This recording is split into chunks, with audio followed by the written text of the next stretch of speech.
Muy buenas tardes, estamos iniciando nuestro sexto programa ya de Comunicaciones y Más, el único programa de relaciones públicas que se hace desde Chile. Hoy día queremos saludar junto a nuestros panelistas estables, don Jorge Watson y don Marcel Angulo, a nuestros amigos y nuestros estudiantes que nos escuchan desde La Serena, de la Universidad Pedro de Valdivia, de acá de Santiago también, la serie de seguidores y alumnos que nos escuchan, profesores, cuerpo académico, y en particular a nuestros amigos de Argentina que nos están siguiendo vía Twitter en nuestra cuenta @radio_rrpp. También pueden vernos en YouTube, en youtube.com/user/radio RRPP.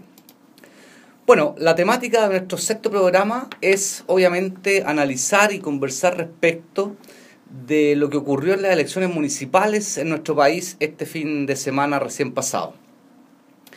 Tenemos resultados claros, tenemos análisis bastante sabidos ya y compartidos a nivel nacional de la escasa participación de la gente. Tenemos solamente un 40% aproximado de gente que fue a votar y que fue a manifestarse respecto de sus posibles alcaldes y concejales. Y respecto a eso y al impacto que va a generar esta situación en nuestro país, queremos conversar y debatir y poner en común lo que es nuestra visión como carrera de relaciones públicas, como gente ligada a esta profesión. Y para eso, bueno, abramos fuego con algunas preguntas respecto de qué le parece a nuestros panelistas, partiendo por Marcel, esta escasa participación de los jóvenes. Marcel, tu visión como profesor, como un académico que tiene todos los días en la sala tantos alumnos, ¿qué oliste tú, qué olfateaste tú antes de la elección entre tus mismos alumnos aquí en la universidad, por ejemplo? Bueno, entre los propios alumnos, de hecho, al momento de hacer este sondeo, uno se da cuenta del escaso interés que hay en la actividad política, y esa es una constante. Desgraciadamente, una de las apuestas que asumía el padrón al ser voluntario el voto, era justamente que se abría la posibilidad de que los jóvenes participaran en mayor cantidad. Eso no sucedió, definitivamente. Y yo agregaría, de hecho, también un elemento importante, que las personas que ya estaban inscritas, en esta ocasión optaron justamente por no ir a votar, aprovechando que no era obligatorio. Ahora, respecto a los jóvenes, claramente es una situación muy preocupante, yo diría incluso impresentable.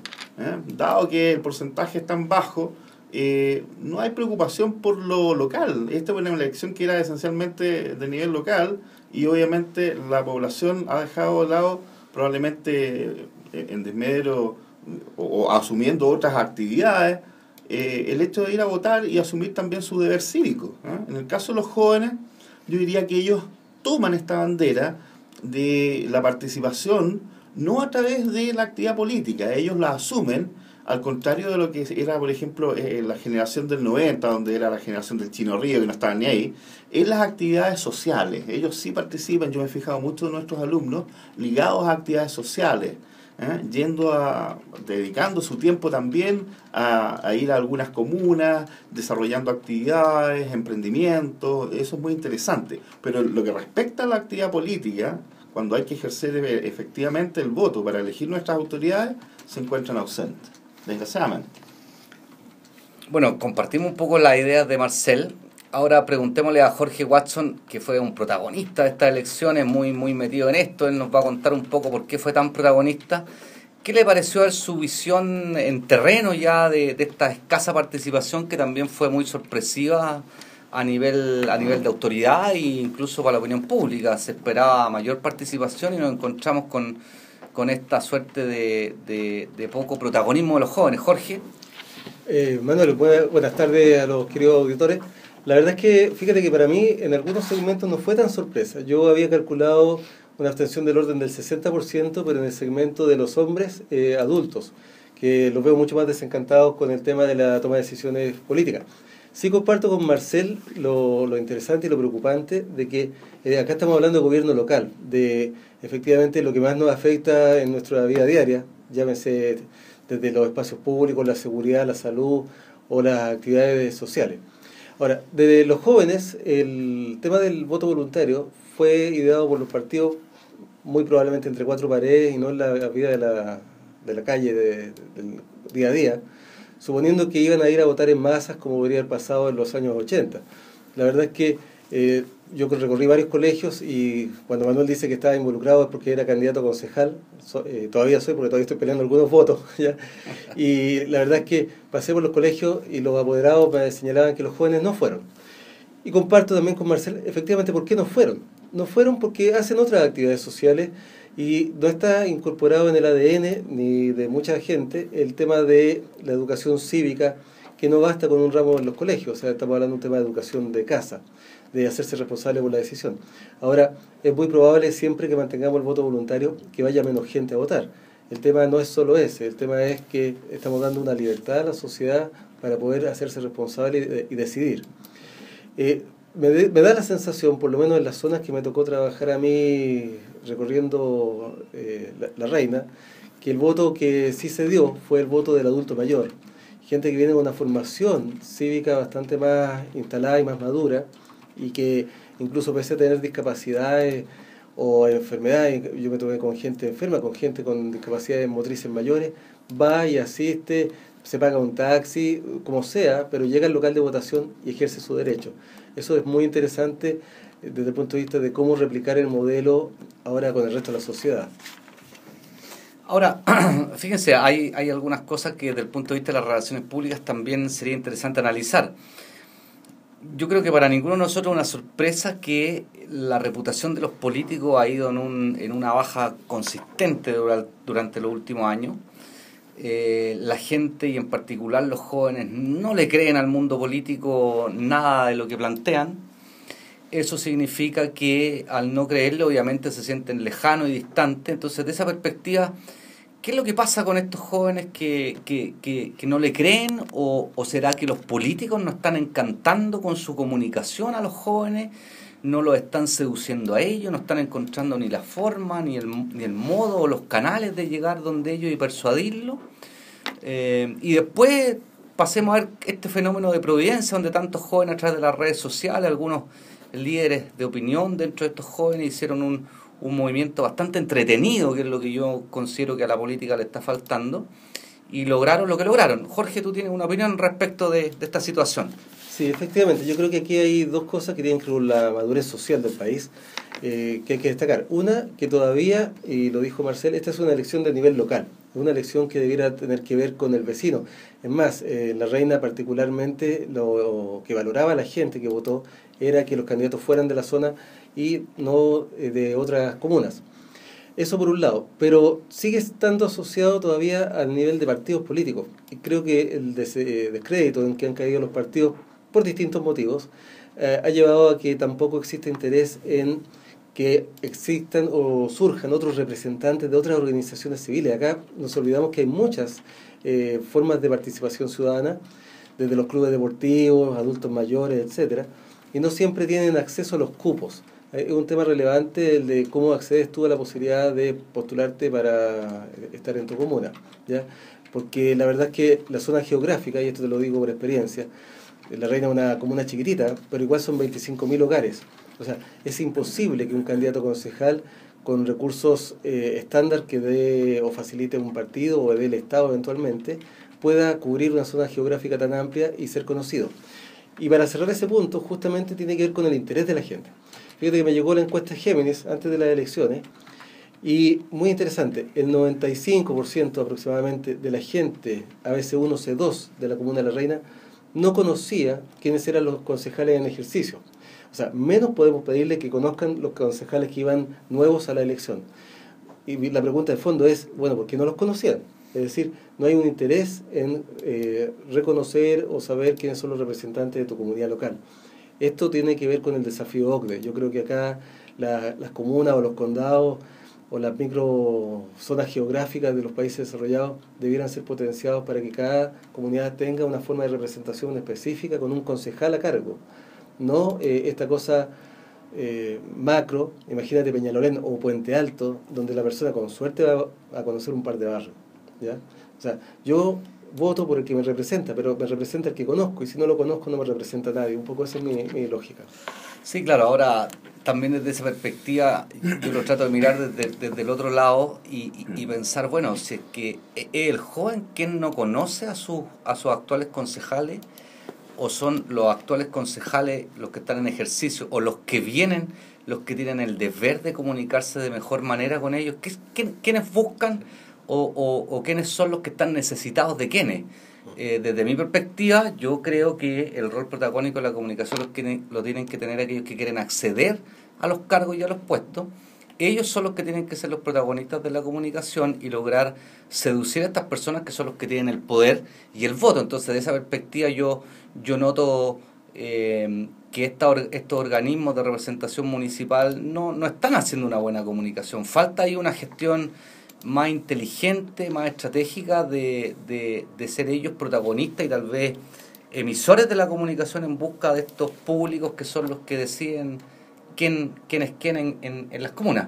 Marcela aquí se está riendo, yo creo que tiene también alguna opinión como buen relacionador público. ¿Qué? Yo me estaba acordando en realidad del segundo programa que hicimos donde abordamos la encuesta Ipsos y justamente en forma sorprendente en ese minuto se nos planteaba que existía este empate técnico entre Josefa Errázuriz y Cristian Lavé en Providencia, cosa que era impensada absolutamente. Finalmente aquí los resultados se dieron 56% para Josefa Errázuriz y 43% para Cristian Lavé. Es decir, fue una diferencia importante. O sea, no una cosa que fuera un empate técnico, efectivamente, sino que pero era impensado que pudiera ser derrotado Lavé después de 4 periodos consecutivos. Yo aquí me quiero hacer cargo de algunos aspectos probablemente que nos deja como enseñanza la propia elección municipal desde el punto de vista comunicacional. Por ejemplo, el hecho de que los candidatos que no se involucraron en polémica en general recibieron el apoyo de la ciudadanía. El caso, por ejemplo, de Garrido, que le dijo a una conductora televisiva que la iba a llevar el cuco, eso mermó de alguna manera también su credibilidad. El caso de la Bepa, que decir, efectivamente, cuando trata de dueña de casa a Josefa Errázuriz, eso efectivamente activó también probablemente a parte de la población dentro de la comuna de Providencia. Y vamos viendo algunos otros ejemplos también que tienen que ver con las propias declaraciones. El caso del balcón en Santiago, de alguna manera la centro derecha pisó el palito y se generó mucho ruido, un poco de humor también respecto al tema, pero finalmente le jugó en contra. O sea, ¿qué más claro que ver, por ejemplo, a Carolina Toá en la Plaza de Armas, no en el balcón, hablando, tomando la bandera chilena, los adeptos entonando el himno nacional, en una actitud ciudadana, versus esta otra actitud probablemente de mirar desde la atalaya lo que es la actividad política? Codina, por ejemplo, que era un desconocido en Puente Alto, recibe este toque de Mías de Osandón y le gana a Soledad Barría, que fue exministra de Bachelet. O sea, y un aspecto que es central y transversal dentro del análisis es justamente el de la cercanía. Los mismos candidatos, yo aquí fui anotando varios de ellos que hacían este énfasis en las primeras declaraciones, incluso que señalaban el tema de la cercanía, de ir en el casa a casa, trabajar el tema territorial, de ser humildes y escuchar un poco las demandas que tiene la población, más allá de la parafernalia. Aquellos candidatos, y esto es transversal en realidad, no tiene que ver con un partido político en particular, pero efectivamente aquellos que fueron más humildes, que tenían menos recursos a lo mejor incluso, y que fueron dando el trabajo casa a casa, lograron mejores resultados. Y eso es un premio también. Ahora, ¿cómo desmitificamos este tema desde el punto de vista comunicacional que tal vez piensa el joven respecto de, bueno, si ellos me van a escuchar, me van a venir a hacer como que me escuchan, como que me entienden, y al final van a hacer lo que ellos quieren? ¿Cómo Jorge, podríamos, a tu juicio que tienes la experiencia en terreno de ser todavía, quién sabe, hasta un rato más candidato y tal vez sea ya concejal un rato más, cómo enfrentamos comunicacionalmente esta situación de que el joven ya no cree, aunque vayan a hacer de puerta a puerta, él cree que finalmente no lo van a representar y no lo van a escuchar en el minuto de tomar las decisiones? ¿Cuál es tu visión al respecto? Mira, yo quiero tomar dos cosas que mencionaste antes de llegar a esto. Y uno tiene que ver justamente cuál es el rol de la comunicación, específicamente los concejales en este país hoy día. Porque no nos olvidemos que hoy día, y ya hace un tiempo, se está instalando el tema de la transparencia en Chile, ¿verdad? Y es parte de la cultura nuestra que exista la cuenta pública del alcalde una vez al año. Pero no existe la cuenta pública del concejal desde el punto de vista formal, abierto a la comunidad. Lo más que te llega una vez al año una carta que dice estuve contra las antenas celulares o no sé qué tal cosa. Curiosamente la carta te llega casi siempre antes de las elecciones, ¿ya? Pero ese concejal no lo viste nunca en toda la vida. Efectivamente, yo creo que acá hay un tema de responsabilidad comunicacional relevante desde las instituciones públicas y especialmente esta que representa a la ciudadanía. Y ahí me voy a la pregunta que me decías tú. En el puerta a puerta que me tocó hacer a mí, y además que una experiencia espectacular por dos motivos que te voy a comentar, me llamó la atención más de una vez que me decían, ¿sabes qué? Es primera vez en 20 años que viene un candidato a mi casa. O sea, no solo no es creíble, nunca estuvo, primer punto. Y segundo punto, tiene que ver con, bien curiosamente, esto no lo puedo extrapolar a toda la ciudad, ni siquiera a todo Chile, sino que a algunos barrios que me tocó visitar, pero en algunas zonas de mayor densidad poblacional, y por lo tanto niveles socioeconómicos más modestos, no me abría la puerta una persona, me abría la puerta una familia, ¿ya? Y yo conversaba con 10, 15, 20 o 30 personas en media hora y compartíamos y conversábamos sobre distintos temas. Justamente ahí es donde empiezan a salir las necesidades locales. En la medida que iba avanzando por el barrio, empezaba a dejar de conversar con 30 personas y conversaba con una. Después conversaba con el citófono y después solamente terminaba hablando con los perros, porque ya ni siquiera el citófono te contestaba. Vendía el segmento social. Exactamente, ¿ya? Entonces se entiende claramente cómo voy subiendo por el nivel socioeconómico. Y ese es un fenómeno interesante que se está dando en Chile, o por lo menos en algunas comunas, de cómo la gente se va aislando en su casa, que a la vez además ha tenido que subir los muros, me tocó ver casas con muchas rejas, muchas cosas, y por lo tanto no llega tampoco esa comunicación ni siquiera la puerta a puerta. Entonces esa persona desconoce su autoridad o desconoce a las personas que podrían eventualmente satisfacer alguna de esas necesidades. Sin duda. Perdona, y para cerrar, porque hoy día las redes son un tema, me tocó, por lo menos en la experiencia que tuve, ver que no hay un sistema de comunicación que facilite que estas personas que están más encerradas en la casa accedan a la información de sus candidatos. Es decir, los distintos partidos o los mismos sitios de gobierno publican tu nombre y tu código, pero no hay un perfil que le diga al elector, mira, ¿sabes qué? Esta persona es profesional, o esta persona es joven, o esta persona es de familia, o qué piensa hacer esta persona. Es decir, no es posible discutir a nivel de programas. Y eso también es un déficit relevante hoy día en la comunicación política, por lo menos. Sí, correcto. Ahora, Marcel, desde tu perspectiva, ¿cómo debiera ser los asesores en comunicación de los alcaldes, los concejales, los mismos parlamentarios que ya en un par de años más estaremos en esa nueva elección? ¿Cuál debería ser el rol que deberán cumplir ellos asesorando a los candidatos? Desde la perspectiva de hacer que seduzcan comunicacionalmente a los jóvenes, porque el gran problema, al parecer, hoy día lo tenemos cifrado en el mundo juvenil, que no se siente para nada representado por el mundo político. ¿Cuál es tu visión como profesional? Yo me hago cargo de una frase que tú siempre mencionas, que las relaciones públicas son la política y la transparencia.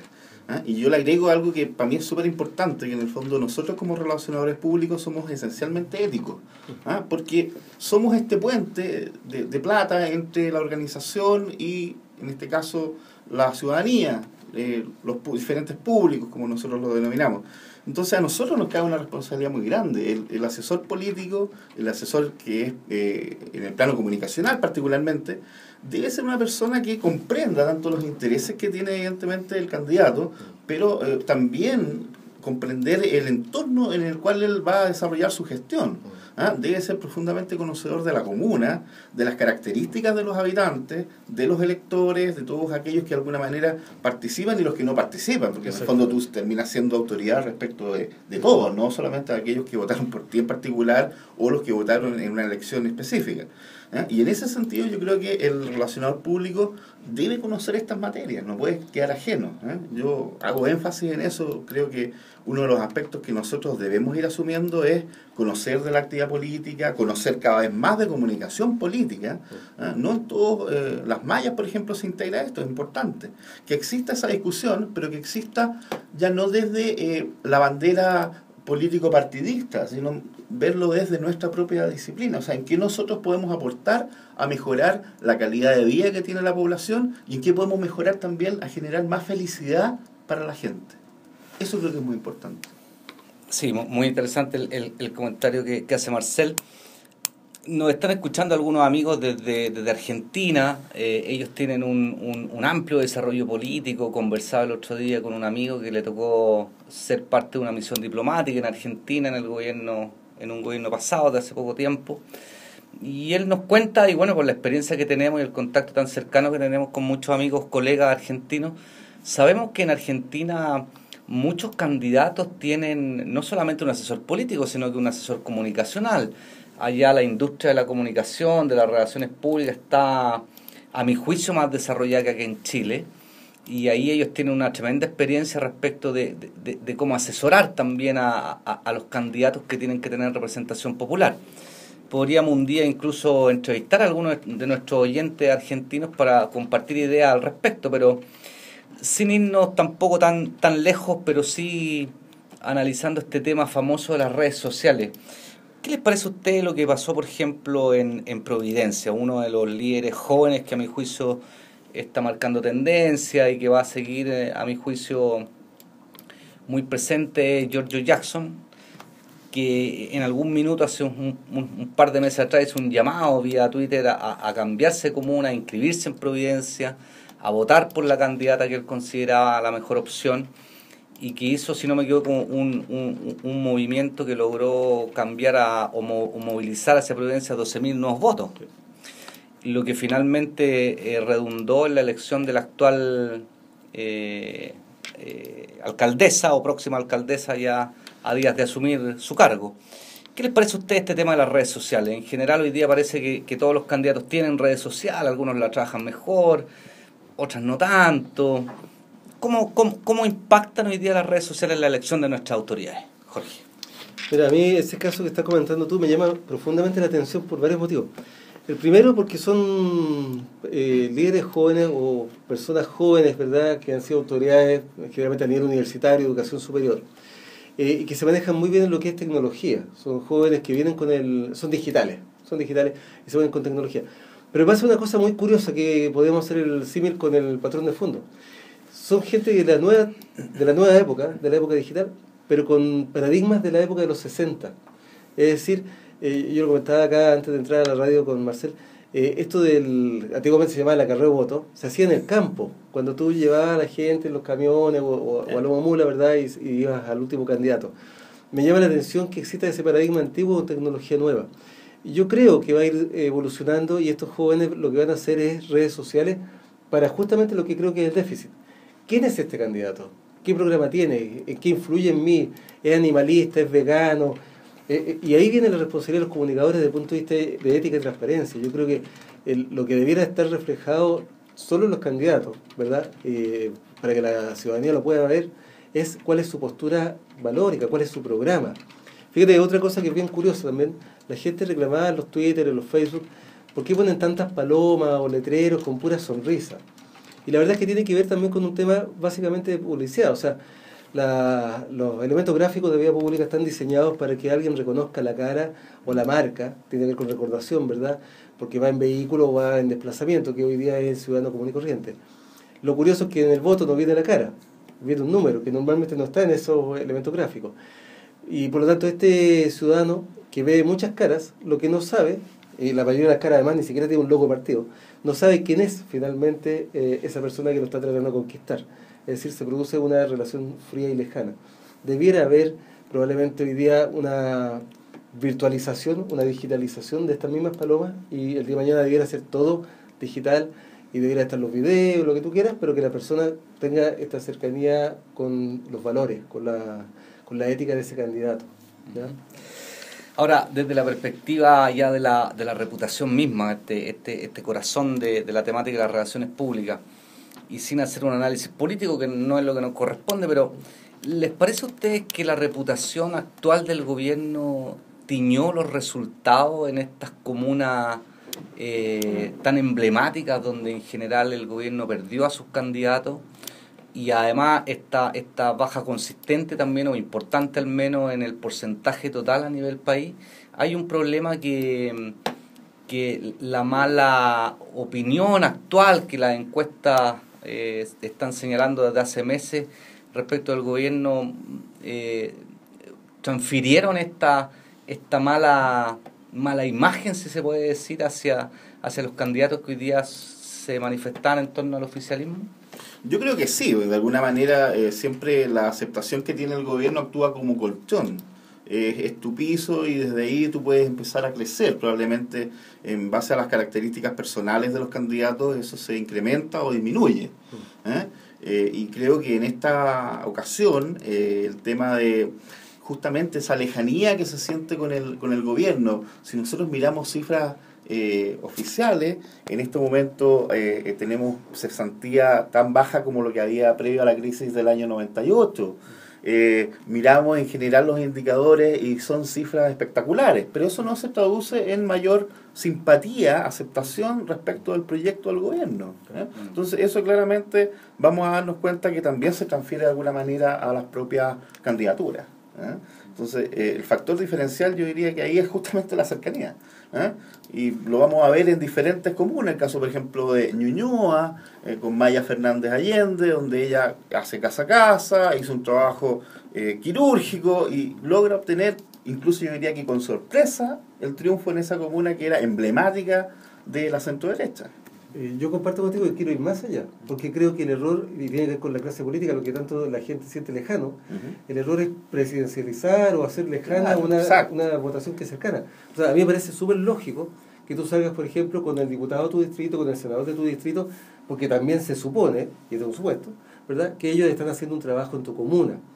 Pero salir con presidentes, expresidentes, o con senadores o ministros de cualquier otra parte de Chile, creo que va contra la esencia misma de este tipo de elecciones, que son elecciones locales. Claro. ¿Ya? Quizás sí, en elecciones presidenciales diga otra lógica y una lógica más de mega tendencia.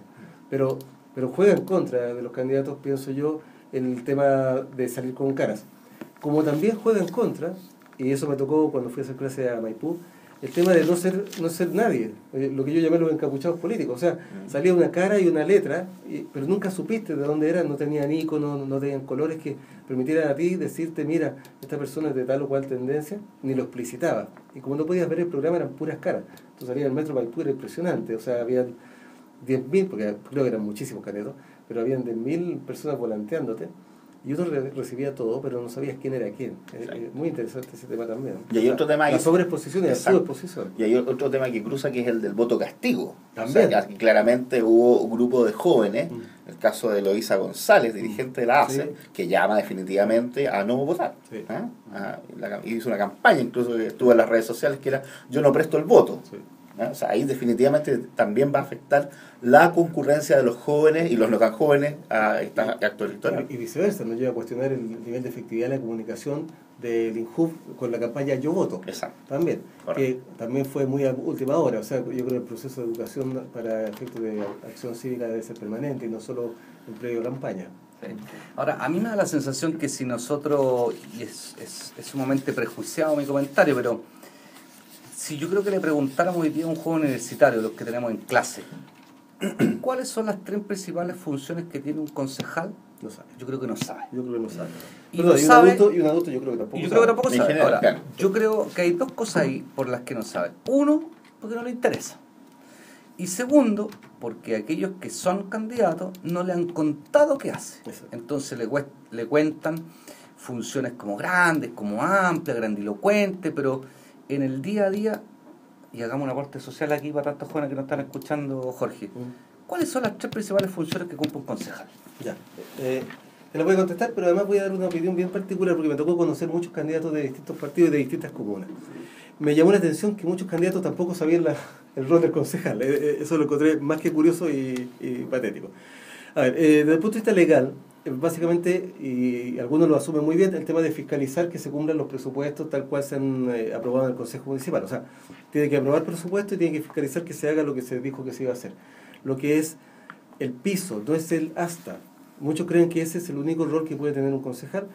Lamentablemente después viene el otro paradigma, yo creo que estamos parados en muchos paradigmas del siglo XIX, que es dar subsidios o solucionar situaciones coyunturales de ciertos hogares. Es decir, me falta la perilla en la cocina, yo se la consigo. Y tiene que personalizar el voto, ¿verdad? Yo creo que el rol no es ese. El rol es cumplir el piso, que es lo legal, pero nada impide que un concejal, por ejemplo, se dedique a articular redes y busque mejoramientos notables o sustantivos en la comuna en la que vive. Y eso de verdad lo encontré en muy pocos candidatos, pero sí una luz de esperanza.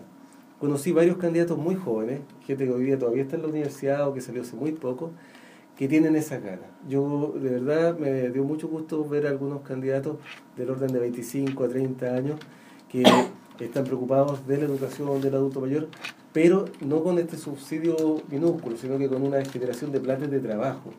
Ese podría ser quizás el recambio generacional y pasamos de ver la teleserie de los 80 todavía en el 2012 a una teleserie del 2030 que creo que es lo que necesitamos.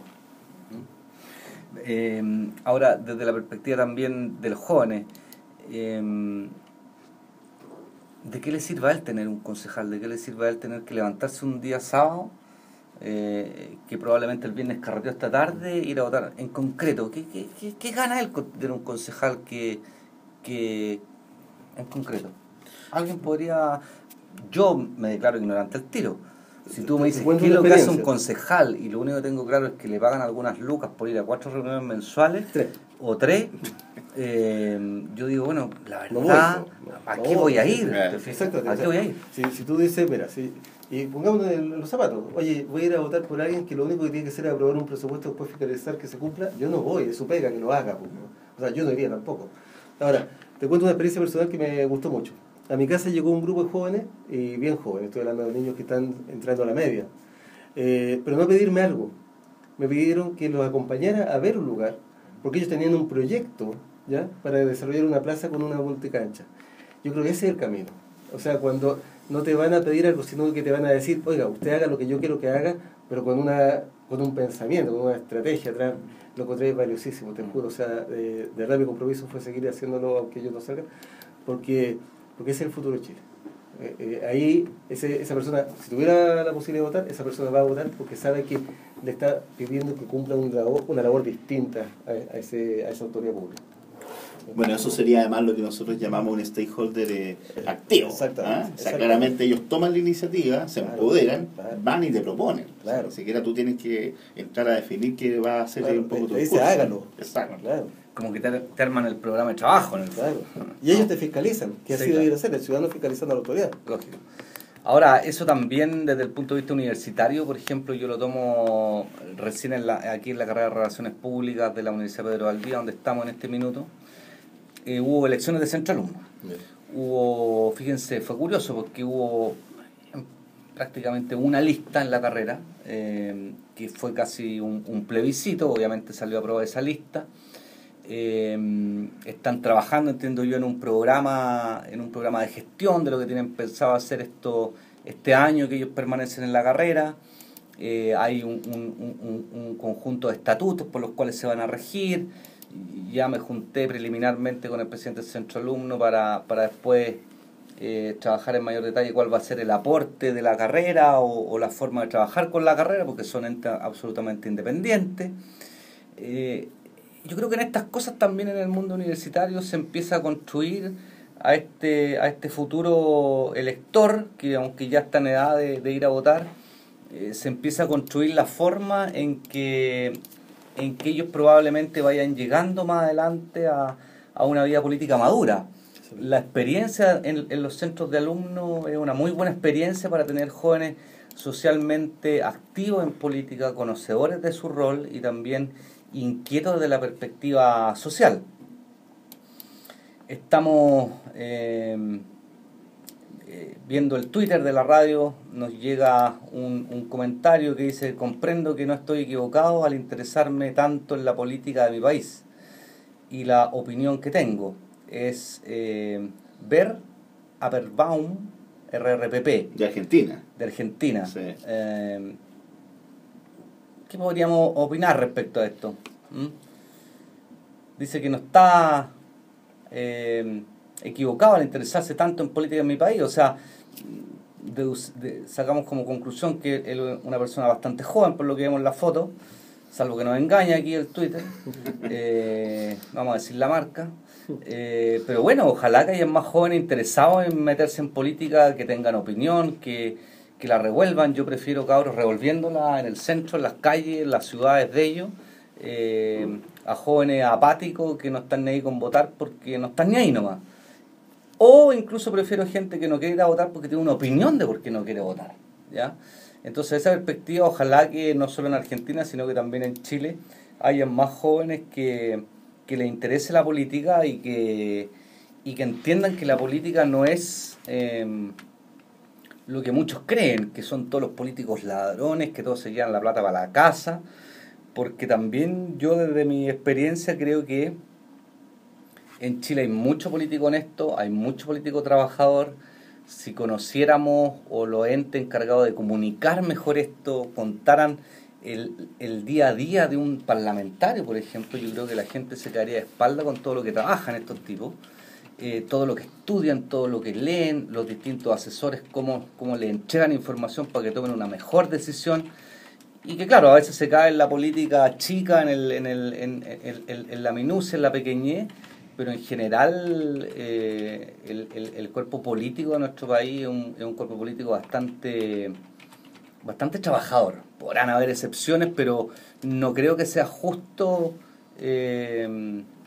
meter a todos en el mismo saco de que los políticos son todos ladrones y escuchar estas frases tan complejas, porque yo soy de los que cree que en este país hay mucho político honesto y que hace bien su trabajo. No sé a ustedes qué les parece esta opinión. Bueno, yo aquí te voy a hacer un contrapunto, un poco interpretando a algunos jóvenes. Los jóvenes a veces me dicen, nosotros estamos chatos de la política tradicional, ¿eh? Y de alguna manera eso también marca la participación. O sea, en la medida que ellos no vean estos cambios o que vean a jóvenes empoderándose y desarrollando probablemente estrategias destinadas a modificar la situación, no van a querer participar, va a ser más difícil. Y eso mismo, o sea, complementando lo que dice Marcel, por ejemplo, cuando hablábamos de este tema de estas mega autoridades nacionales que acompañan al candidato local, lo que hace en definitiva es desincentivar la participación, porque me dice, lo que yo leo como joven, me dice, no importa, entonces el ministro X va a hacerse cargo de, o el senador de la 8ª región va a hacerse cargo de Arica. O sea, la verdad es que lo que necesitamos es que los jóvenes sientan el desafío de construir ellos y de exigirle ellos a las autoridades lo que necesitan, que es el caso al revés que te contaba estos chicos pues, con el tema del deporte. Fíjate, va a ser el contrapunto. En otro lado me tocó ir y me decía, bueno, yo espero que cuando usted salga me venga a ver y me ayude en la casa. No, yo no voy a venir, le decía. O sea, si es para eso, no vote por mí. Porque lo que quiero es ayudar al barrio o a la comuna, pues no voy a estar preocupado de la perilla de la cocina. Es decir, véalo usted, esa es su cocina, ¿ya? Entonces es interesante cómo nos desafiamos a tener planteamientos distintos. Fíjate que, y esto es un tema muy coyuntural, en La Reina hay una amenaza de expropiación, ¿ya? Y hay muchísimos vecinos muy preocupados, son más de 600 casas, en términos reales 1.800 casas, hogares, que están amenazados por la autopista Oriente, y acudieron a las autoridades y no tuvieron resultados de las autoridades. Fue mala época, campaña, todo lo que tú quieras. Pero justamente eso los llevó y los tensionó de tal manera que hoy día ellos se están organizando para hacer ellos sus propios planteamientos, sus propias propuestas de ingeniería y sus propias propuestas legales. Eso es lo que esperamos de la ciudadanía, para que ellos le exijan después a la autoridad que cumpla lo que prometió, no al revés. Sí, yo creo que es gratificante ver a nuestros jóvenes de nuestras carreras aquí en nuestra universidad cuando tienen este espíritu emprendedor que tanto buscamos, que sean capaces de proponer, de hacer, de moverse, de organizar.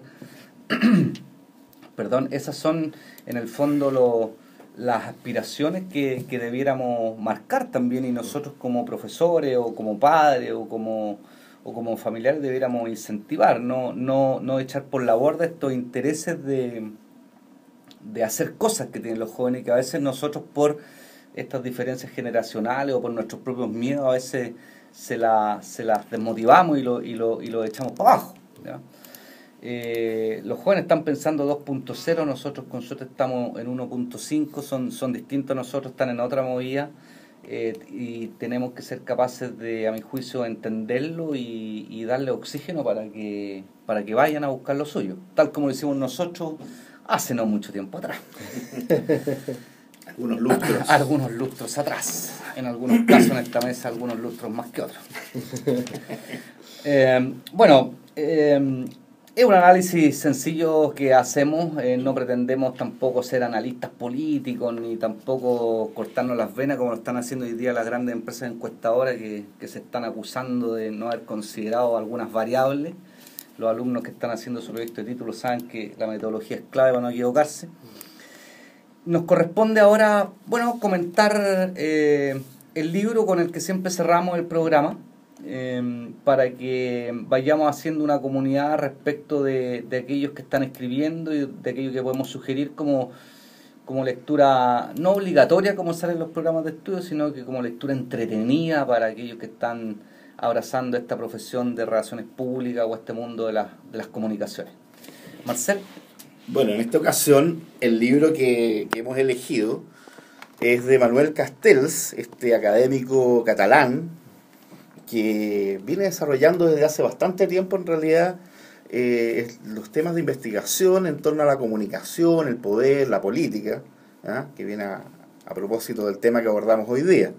Y en este libro, que es Comunicación y Poder, Castells retoma y actualiza lo que él denomina esta hipótesis sobre la sociedad red, que ya expuso anteriormente en la trilogía La Era de la Información entre los años 1996 y 1998. Y evidentemente, fiel a sus convicciones, este autor va a ir aplicando el método científico para investigar los fenómenos sociales que son más relevantes en la sociedad red de la primera década del siglo XXI. Esta es una obra de lectura más que de consulta. En realidad conviene leerlo en términos lineales. Algunos libros uno los utiliza básicamente consultar. No, este es un libro que hay que leer de principio a fin. ¿Está en versión digital? ¿Está físico? Se puede encontrar en Google, en realidad. Tú lo puedes acceder y vas haciendo la lectura. Sí, en Script también lo puedes encontrar. Y en este caso, por ejemplo, merece la pena leerlo de principio a fin, dado que el análisis que ofrece, en esta perspectiva, lo centra en las relaciones de poder entre el capital financiero, los estados, los medios de comunicación, en forma precisa, rigurosa y en algunos aspectos yo diría incluso apasionante. También aporta interesantes análisis de movimientos sociales que prefiguran expresiones de contrapoder en la sociedad red, algo que nosotros en nuestro país estamos viviendo a propósito no solamente del proceso eleccionario, sino también a propósito de este empoderamiento que está teniendo la ciudadanía y particularmente los jóvenes durante los últimos 2 años. Perfecto. Bueno, una muy buena recomendación de un libro para este fin de semana largo que se nos viene aquí en Chile por lo menos. Y terminamos nuestro 6º programa. Agradecemos a las personas que nos preguntaron por Twitter, a aquellos que hicieron comentarios, a aquellos que nos están escuchando. Les recordamos que todos los martes, a contar de las 13 horas, nos pueden escuchar en @radio_rrpp o ver estas cápsulas que estamos subiendo en youtube.com/user/radio_rrpp. Estamos abiertos a comentarios, a dialogar a través de este medio con todos aquellos que son profesionales de las relaciones públicas y gente interesada en las comunicaciones. Desde el estudio de radio de la Universidad Pedro Valdivia nos despedimos junto a Jorge y junto a Marcel.